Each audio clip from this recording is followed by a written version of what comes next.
we were really only measuring your initial investment amount. And I would argue the variability of customer value of Fundrise is like wider than anywhere else that I've ever worked, because you can invest $10 and people invest $100,000, $1 million.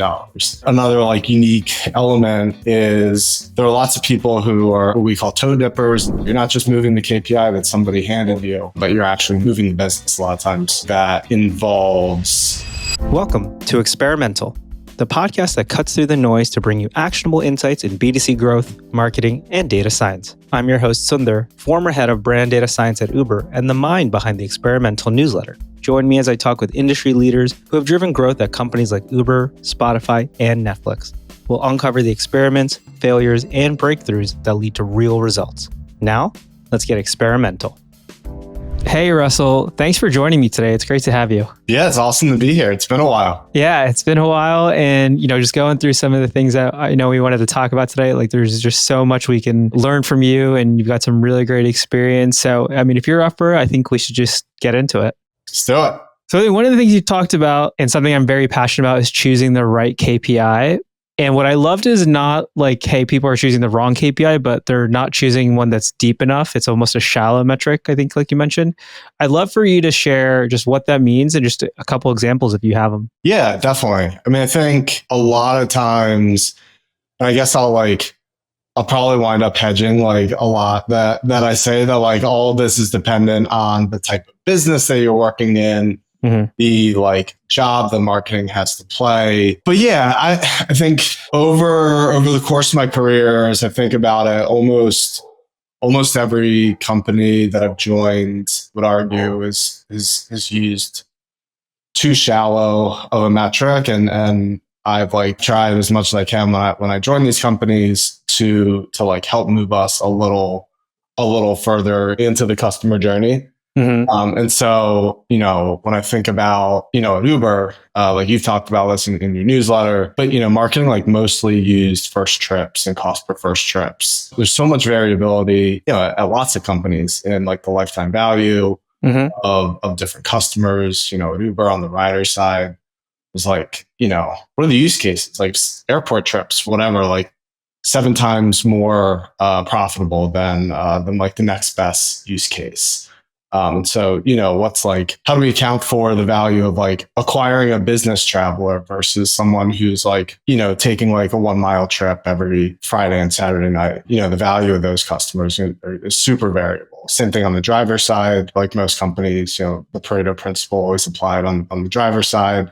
So it's how do we differentiate when we're acquiring one of the 20% that's super valuable versus someone who, sure, they take their first trip, but maybe they're just they weren't great at figuring it out. And so they either churned after their 10th trip or their 20th trip, or they were driving in less valuable areas, or they're driving at less valuable time, things like that. And so, and then, coming to Fundrise, when I joined, we were really only measuring and Fundrise is in a private market investment platform, so you can invest in real estate, private credit, venture capital. And so we were really only measuring your initial investment amount. And I would argue the variability of customer value of Fundrise is wider than anywhere else that I've ever worked, because you can invest $10 and people invest $100,000, $1 million.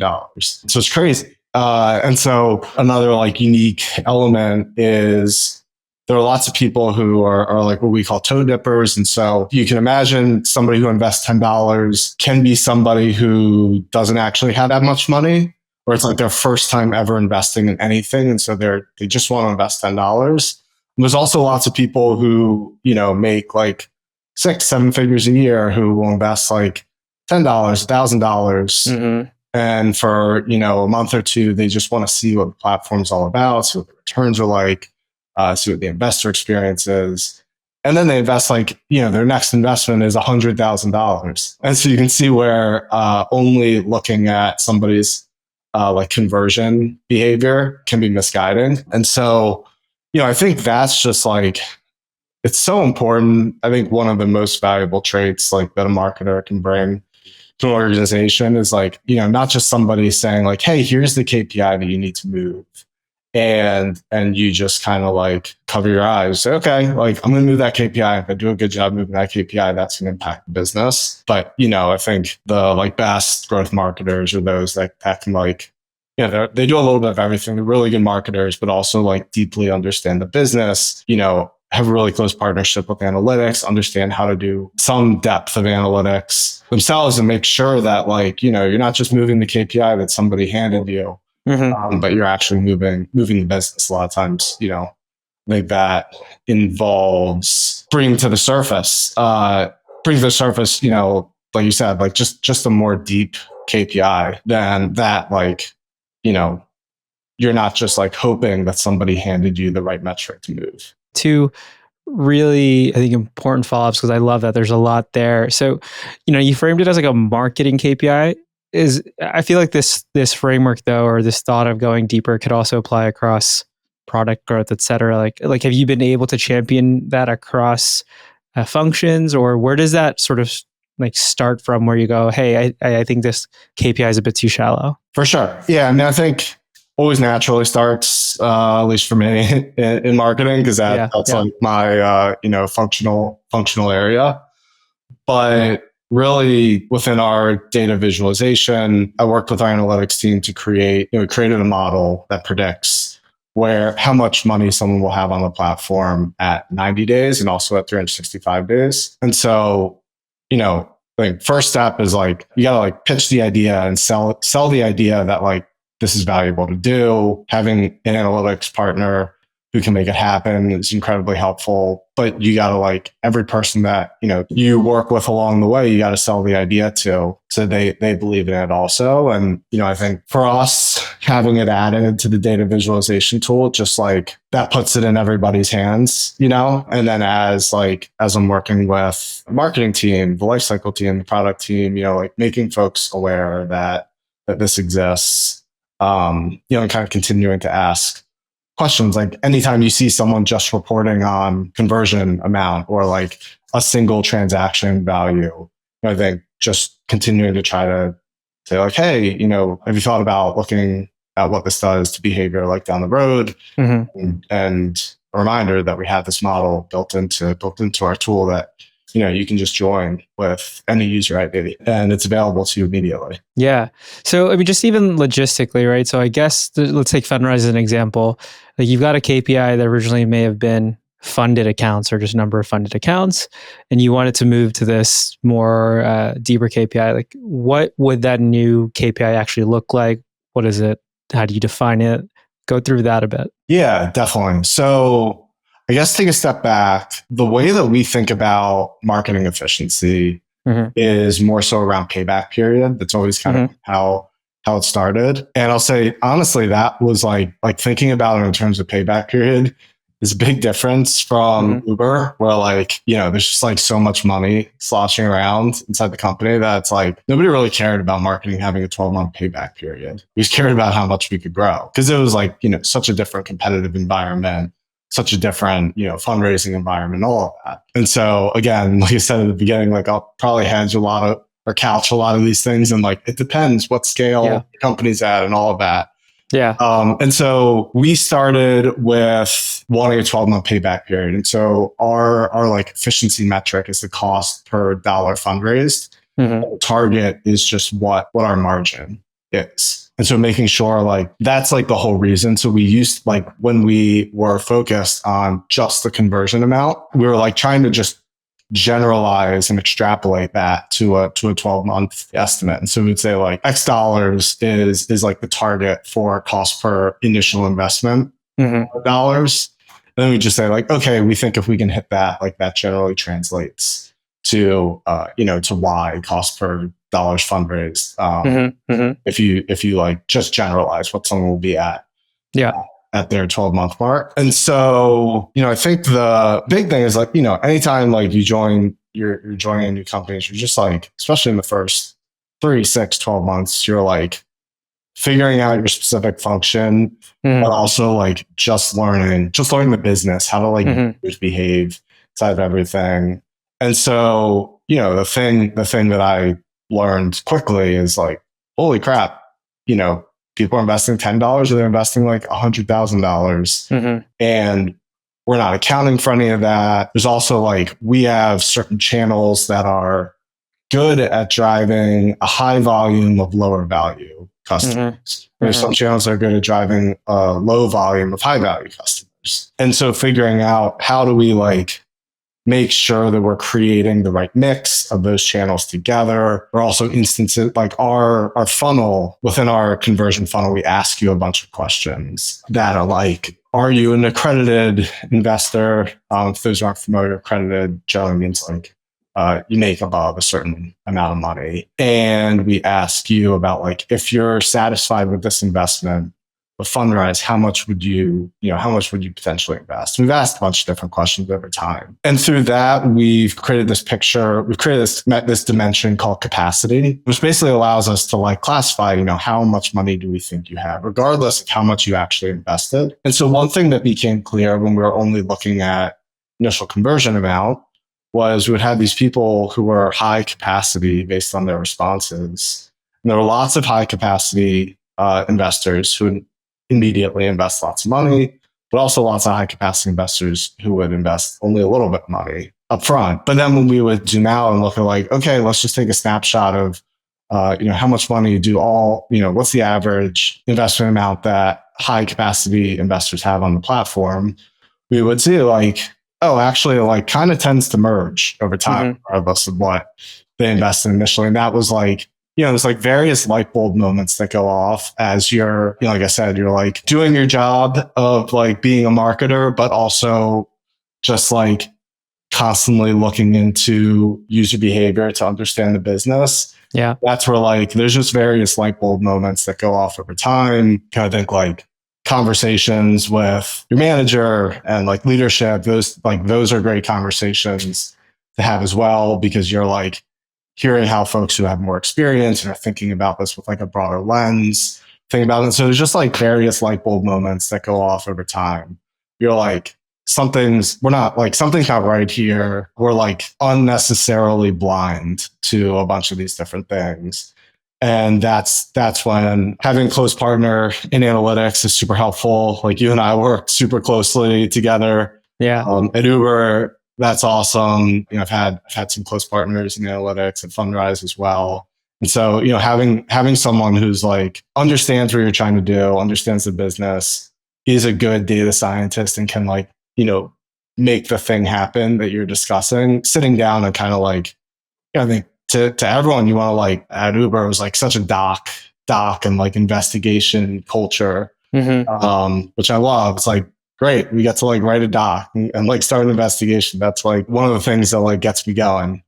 And so, write a memo of like what you're seeing, what the problems are, what the opportunity is.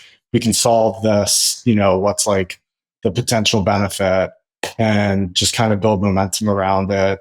Start to scope out, like talk to the folks in analytics who are like the subject matter experts on how to actually make this happen, and work really closely. And that's where we like started out. We built a model that could predict at day 90 how much money someone would have. Yeah. We tried to build a model that would predict at day 365 how much money someone would have. What we found was like, okay, day 90, the like error bars were pretty small. So we could like really reliably do that. Yeah. Felt really good about it. But when we tried to extend it to 365 days, the error bars got pretty wide because it's just like so variable. And so we were like, okay, let's like 90 days can be better than 1 day. Let's not try to solve everything at once. I'd rather 90 days. Yeah. And so we moved to 90 days, and we were like, trying to remember, we used the 90-day model for 6 months or a year maybe, until there were like just more light bulb moments that continued going off. And ultimately what we wound up doing, because with like purely just the model-based approach, we could never get the error bars to something that was acceptable. Because there's like, with our business, as probably with every business, the like thinking beyond just like the reporting that marketing is doing, there's like a cash flow management element to of course, these numbers being right. And so, in our business, the real estate team wants to know like how many dollars are they going to need to deploy next year. And so like when we were growing really quick, the challenge was like, how do we find enough good deals with all these dollars that like the growth org is bringing in? And, you don't want to put real estate in a position where like we overestimate or we underestimate. It's like a tricky position because there's like physical work going into like sourcing those deals and committing capital and all of that. And so what we wound up doing was creating a manual prediction process for day 91 to 365. And that has helped, certainly more labor intensive to do. And so I take the 90-day model, which is totally model based. And then I map out like by monthly cohort, what is their like current growth rate?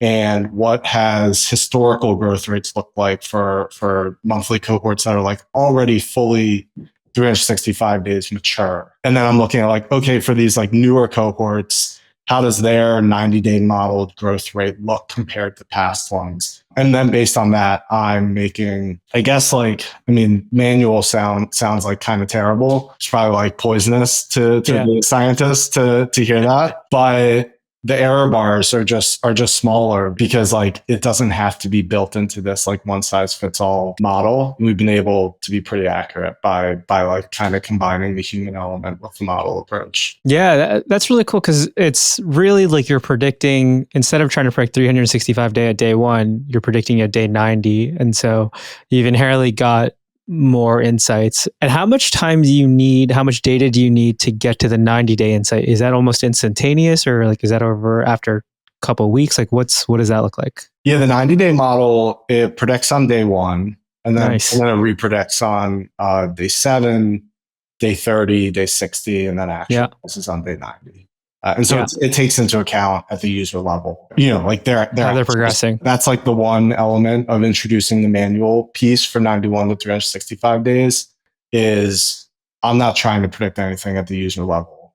I'm just applying a general growth rate. But the 90-day model, because that's like, actually a mathematical model, is predicting things at the user level. Oh, cool. So the day 90 is at the user and the 365 one is at the cohort level. Yeah. Really cool. Really cool. And I think what's really an interesting takeaway here is just how Fundrise's business model is so different than the average B2C tech company.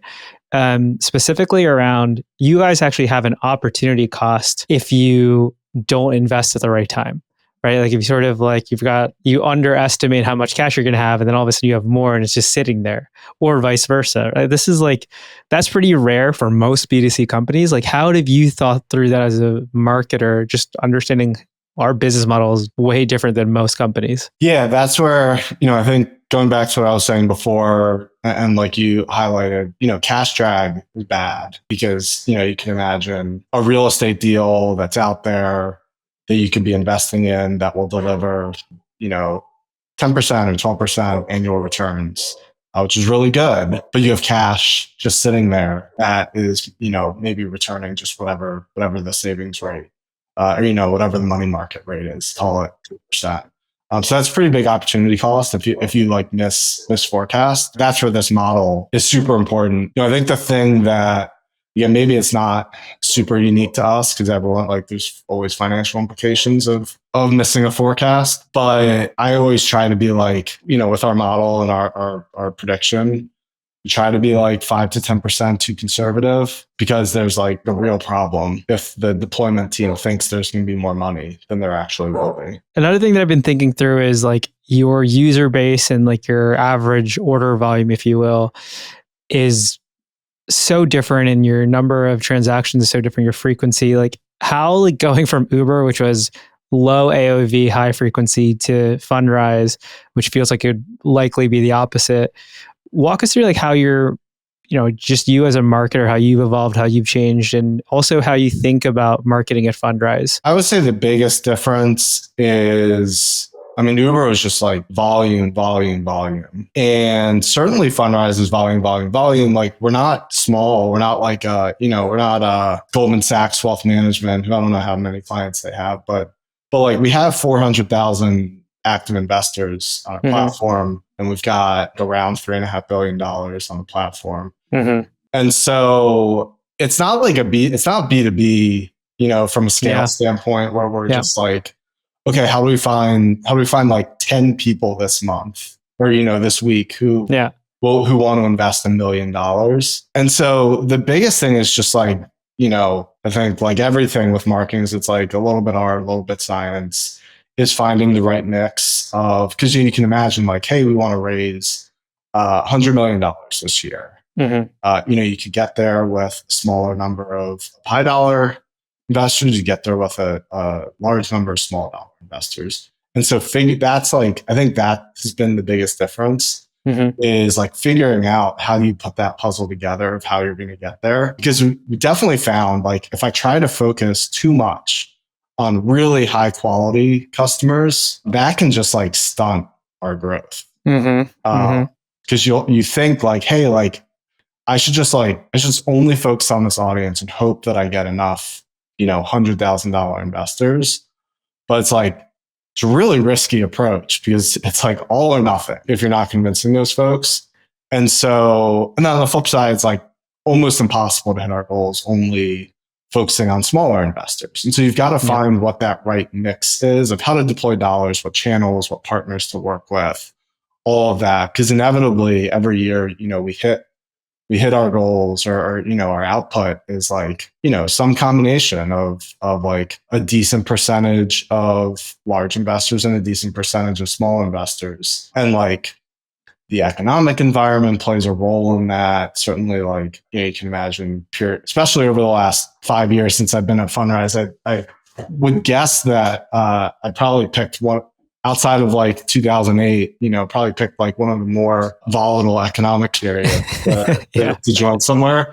I'm sure, and that's like affected everybody's business, both in good ways and bad ways at different times. But it's been like, you gotta like really have your finger in the air to like figure out which way the wind is blowing. Because it's like on January 1, I can say like, here's the approach that we're going to take. But, something happens with interest rates, or like stimulus checks happen or whatever has happened, in the last 5 years. And like, you got to just be able to read the trends and adjust on the fly. The other thing from a marketing standpoint, but it's also true from a product standpoint, is because large investors, have such an outsized impact on fundraising. One thing that's hard when you're running like lift tests, whether it's marketing lift tests or whether it's product tests, is you can have your treatment and control split out, and you can't just take the top line numbers when you run the lift test. You have to like look under the hood and see like, okay, here's how much money was fundraised in the test, how much money was fundraised in the control. Like, okay, how did that come in? Was it from like, what was the breakdown? Because one, say like there's an incremental $1 million from this test, and you look in the test group, it's like actually we had two like $400,000 investors. There were like no large investors in the control. And then you've got to like continue to dig in and say like, okay, was this like actually caused by the test variable, or is this just happenstance? And that's where it's tough. Like, lots of tests, we like look at the results and then look at the user level behavior. And then we'll like have a meeting and not just talk about the results, but talk about like our hypotheses and why we think that it like was causal or wasn't causal, et cetera. And so it's definitely unique. It's definitely a unique layer, which can be like, it's fun because it's like I said, like investigations get me going. So more investigations, the merrier. It's definitely fun, but it's also like tough because Uber had their own like version of like nuance in different testing, and it's just something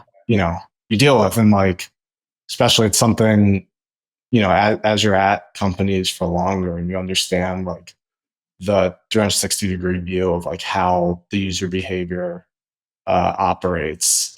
it's just interesting conversations, figure out Yeah. We could just talk about testing for so long. And I think we'll actually get to it because you've got some really good things on like how startups should think about testing that we'll get into in a bit. But can you share a little bit more about the channel, maybe even marketing strategy, given that you have to run, a low investor value and a high investor value strategy at the same time? Like, how are you doing that? Yeah, for sure. Different channels do different things. And so, like good example is like paid social gets us tons of investors, but for the most part, they're investing like, an average investment of less than $2,000. Are they the classic paid social channels or any surprise channels in there? No, mostly Meta. Yeah. We've tested on Twitter and we've tested on like LinkedIn and Reddit.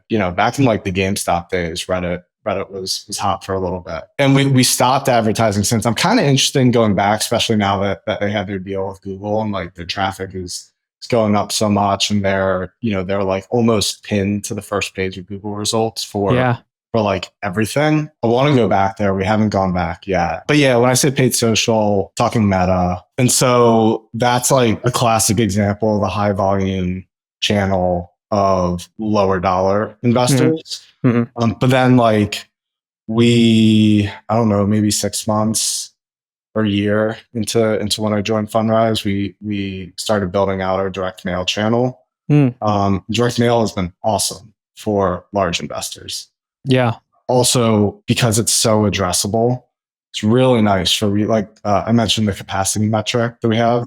It's really nice because we can segment out our leads. And like it's direct mail on like an impression basis is super expensive.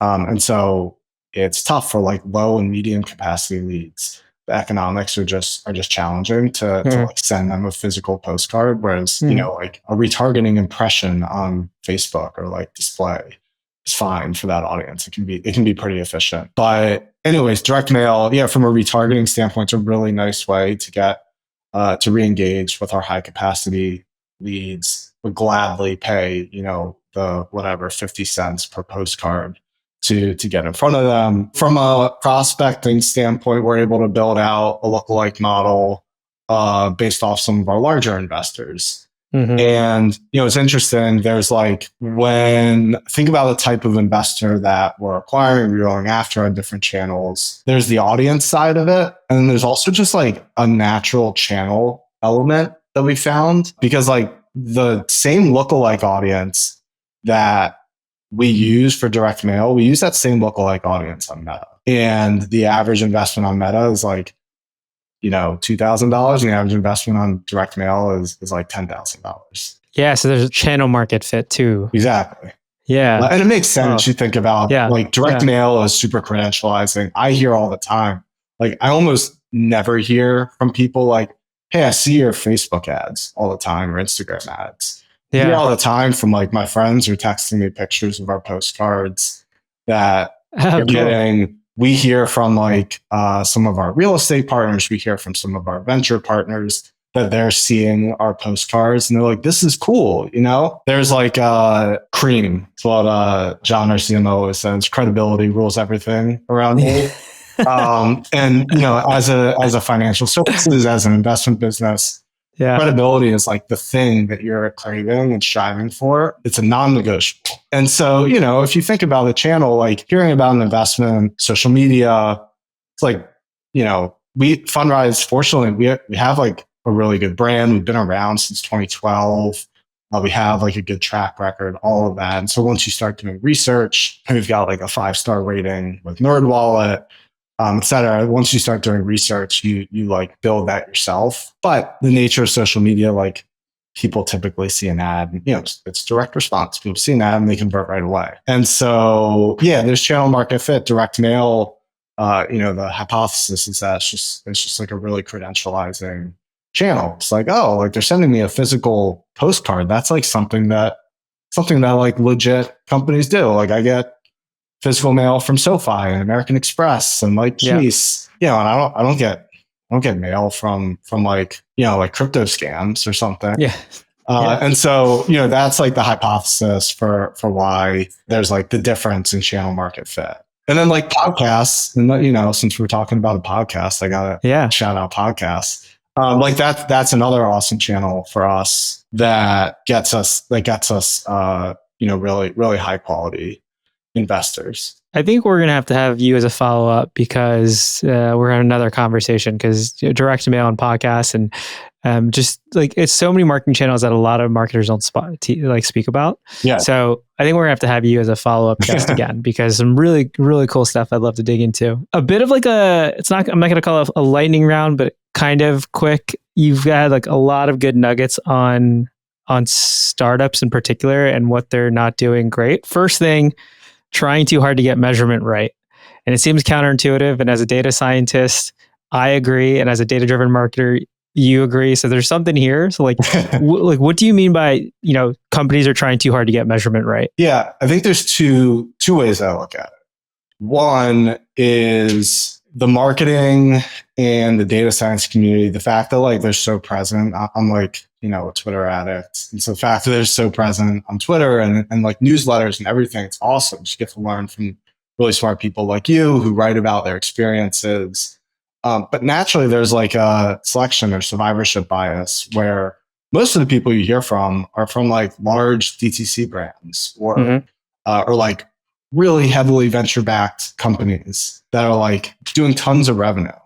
And my fear is always, and like, I feel this way because over the course of my career, like each company I've worked at has been successively smaller than the previous. And so if you like just keep, I think two things, like if you just keep trying to like work, like in my first job, I worked with like DirecTV and then I worked at like Major League Baseball and Uber. It's like if you try to like bring these like Fortune 500-esque like the approach to marketing and measurement there, and Fundrise is like still big. Look, I'm talking like I think the majority of marketers probably work at like smaller companies, and so you're hearing from people who had like massive troves of cash, like really like almost unlimited resourcing to put towards things. And people are like, oh, well, if like, if Uber's doing that, then I should probably do that. And the reality is like, no, you probably shouldn't, especially because, it like, if you're like a Series A startup, the thing that matters is not like measuring your marketing 10% better or like making your marketing 10% more efficient. I think a lot of people get hung up on measurement as like the thing as like a marketer. And it's like, no, you're actually a marketer and you need to figure out how to measure the things that you're doing. If you spend all your time figuring out how to measure, it's like you need to grow. It doesn't matter if you get 10% better, you need to get 100% better to like raise your next round, to like grow large enough to have an exit, whatever like the short-term or long-term goal is. Especially in the startup world, it's like almost always you need to grow fast. You need to like find new things that work. You need to focus on that and like doing marketing. And so it's like, tons of talk about MMMs and lift testing and all that, which is great. I love it. Like I'm a data guy that like we worked on a lot of that together. I love that stuff. But like, there's just not, I don't think there's a ton of value when like the thing you need to do is figure out how to grow. And when you're at a smaller company, it would be fairly obvious because you're not that big. There's not a lot of like organic growth coming in.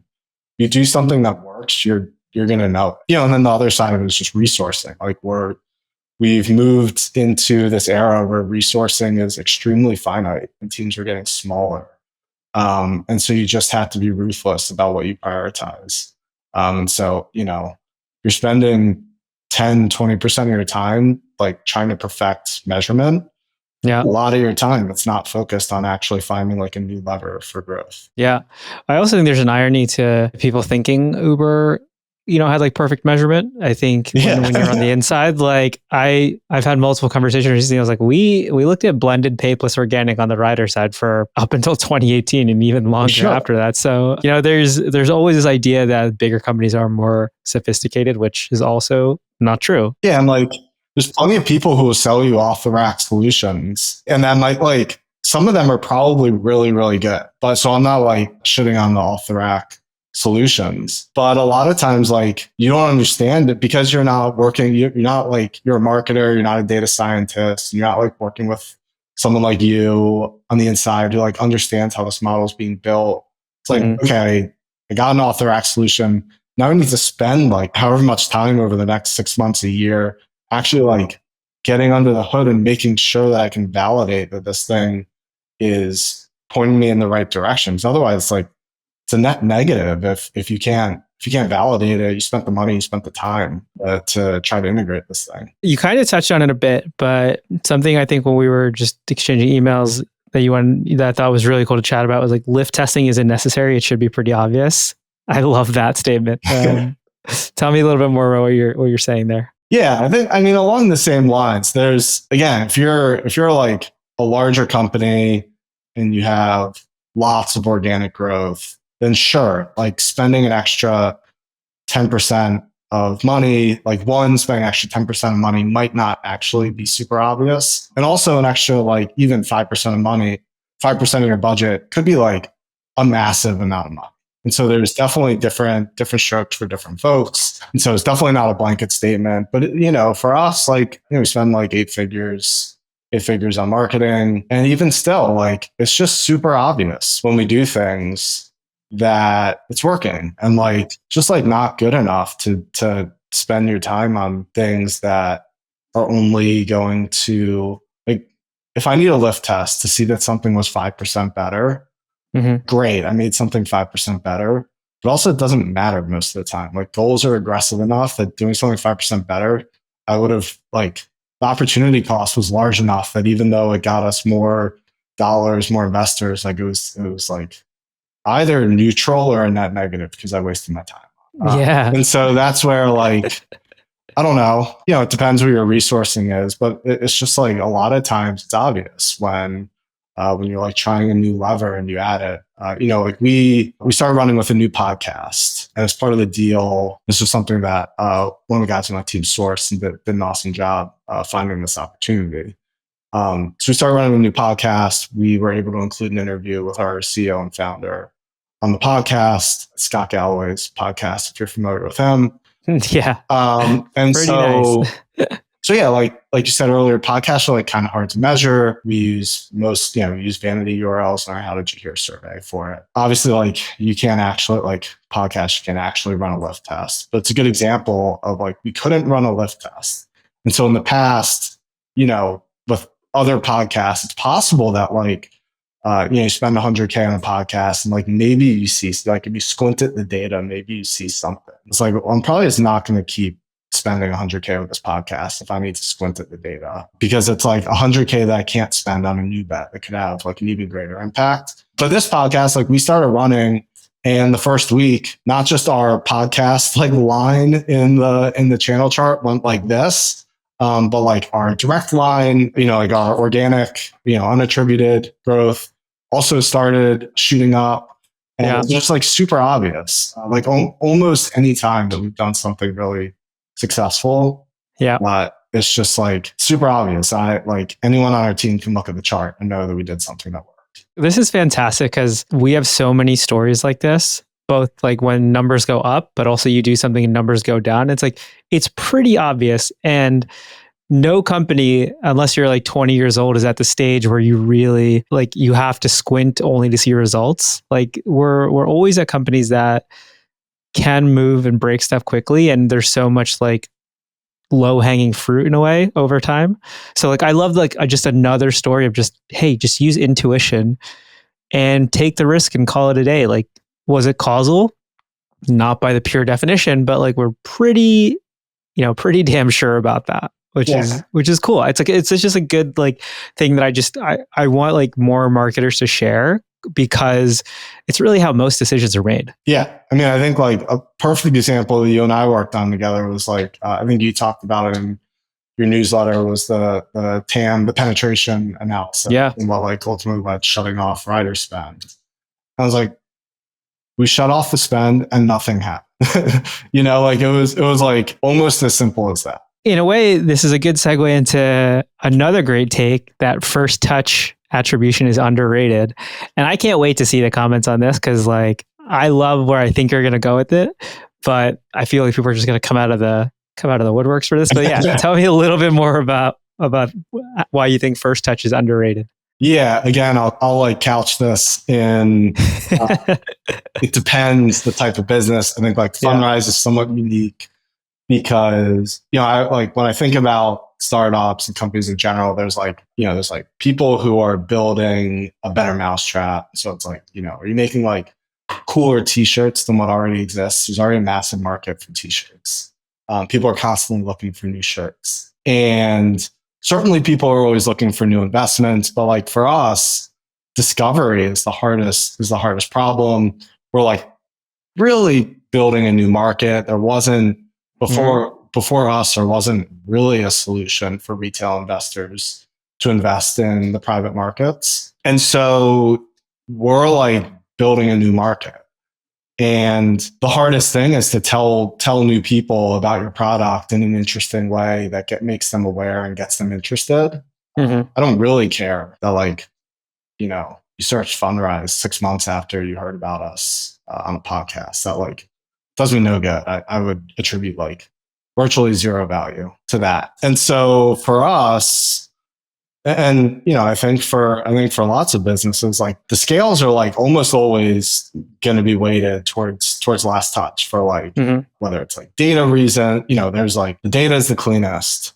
Most of the marketing platforms, it's advantageous to them to focus on last touch, especially like Google and Facebook. Multi-touch I haven't seen a good solution for multi-touch. Maybe I'm blind to it, but you're not. Yeah, I don't think you are. Like, multi-touch is like dead. It's a pipe dream. Like always was. At least before like cookie deprecation and all of that. At least it was like closer to being solved. It was on like a path, but yeah, like most companies, even years, a few years ago, weren't using multi-touch. And so you're basically like choosing between last touch, some kind of spread, or first touch. And I think you talked about this in one of your newsletters or a LinkedIn post, where it's like reliability, like consistency and reliability in the attribution model is like the foundation. So you need to have something, because it's like always part art, it's always part science. Maybe the most important thing is that you understand like the kinks of it. But there's someone who's talking about like running a business. Like once you're out of business for a while, you're running it. It's like owning an old car, like an antique car, where you like understand. It's like you gotta like. It's like if something's not running right, you gotta elbow it. It's like, oh, I just need to like knock that. I'm not. It was just probably fun. It's like, oh, I gotta like knock that like motor back into place. Yeah, you just like know all the things, like different levers and different things that can affect like how the data looks to you. And so there's kind of nothing wrong with any attribution model so long as you understand like its natural biases. But I just think it's so much harder to tell somebody about your product. That's like the hardest thing that you can do than to get them to tell them about and get them to like actually engage and like click on your ad or whatever it is, than it is to, the first step. I guess like the easiest way to say it is the first step is a lot harder than the last step. That's the thing that I care about. I'm certainly aware, like I'm very aware of the different touches that happen, but I just like my preference, my bias is towards first touch because it just tells you what is grabbing people's attention. I think especially when you're building a new market, like that's a really like just great insight from you on just that nuance. I know we're at time, but if you've got time for one more question, just what are you excited about marketing wise for Fundrise? Like what's on the horizon for 2025? I think the biggest thing I'm excited to work on is a lot of I touched on a little bit earlier with like how addressable the retargeting is through direct mail. Retargeting has gotten a lot harder over the last couple of years with like cookie deprecation and all of that. Even with like Meta, you're trying to do retargeting. When you're prospecting, you're like also you do some retargeting, even though you don't necessarily want to be. And with like retargeting, match rates are hard, and also it's just like a little tough to be as exact. So I'm pretty excited for us about, working on spinning up a lot more addressable retargeting, even if it's like smaller, primarily focused on like smaller, super valuable audiences. How we can create more touch points with them. I think the thing that's interesting with those audiences is, which is like, it's a little opposite of like typical DTC, and it's like opposite of, having like a really data backed culture, but it's like the tendency to say like, okay, we did this thing, we did it for like 2 weeks or a month. Like, okay, how's it going? And some of these, the conversion journey for particularly folks who are high value is longer. So, you kind of have to commit to a longer test period so that, you can make sure that you understand whether what you're doing is like actually impacting things. So that's like, I think that's the biggest thing to me that, we probably haven't done as good of a job in the past as we could, is like, rather than focusing on just like, I always say to my team, like, we don't need to get in front of 100 million people. Mm-hmm. Let's get in front of like 50,000 people and really grab their attention. And this like I think this kind of like flows up into that strategy. Of just like less is more, really focus on like depth of integration wherever we can. That's where like podcasts are really good, direct mail is really good. And then from a retargeting standpoint, it's like, how can we like really, we're like sending these people handwritten letters, et cetera. How can we like really build depth of integration with these high value people? I actually just going to ask you if Fundrise is going to do a Super Bowl ad next year, but I think you've answered my question. So, well, I mean, again, I'd love to have you back on. There's so many cool things we talked about, but Russell, this was great. Just one, catching up, but two, thanks for sharing all of your wisdom. It was really awesome. I had a lot of fun. Of course, fun for me too. Yeah. Great to see you, man. Yeah, great talking to you, Russell. Take care. All right, take care. Take care. Bye. Thanks for tuning into Experimental. If today's insights sparked new ideas or made you feel like a smarter marketer, consider leaving a review on your preferred podcast platform. It really helps support the show. For more in-depth discussions and resources, visit experimental.beehive.com. Until next time, be curious and stay experimental.